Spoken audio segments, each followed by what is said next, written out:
अगर आप भी चाहते हैं TRS फिल्म्स का ऑडियो वीडियो सबसे पहले आपके पास पहुंचे, तो लाल बटन दबाकर चैनल को सब्सक्राइब करें और बेल आइकन दबाना ना भूलें। बोलो प्रेम से थावे वाली मैया की। तुम्हारी बजरिया सुलैया हो डीजे अरमान सिद्दीकी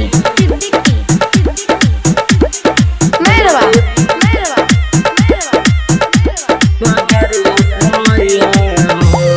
सैया मैया खाती चुनरिया तुम्हारी बजरिया से लैया हो। ए राजा मैया खाती चुनरिया तुम्हारी बजरिया से लैया हो। डुमरी बजरिया से लैया हो, पटना सहरिया से लैया हो। कि तो से कहली तोहर में हैया बतिया जन तू भुलैया हो। ए सैया मैया खाती चुनरिया डुमरी बजरिया से लैया हो।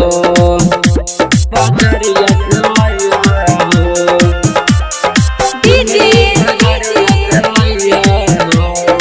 अरमान सिद्दीकी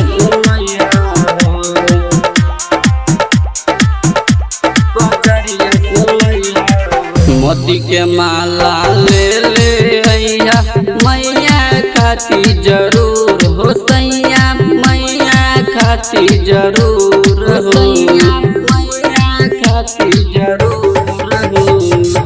चढ़ते दशहरा या जइया घरे बात बहुते दूर हो। ए सैया भारत बहुते दूर हो।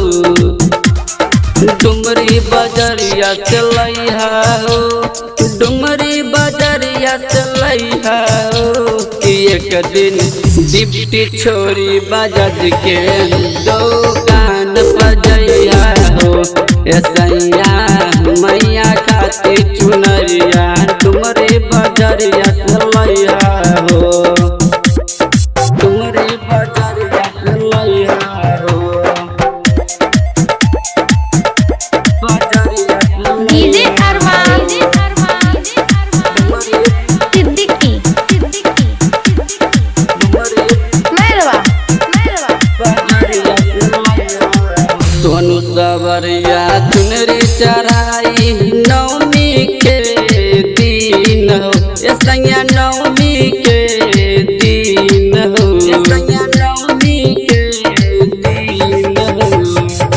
इनर जीता दीप जलाइता ओहे सातो बहिन हो। ए सैया ओहे सातो बहिन हो। डुमरी बजरिया से लैया हो।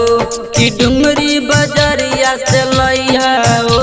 कि घरे आबे खातिर रसिया धर्मेंद्र टिकट कटैया हो।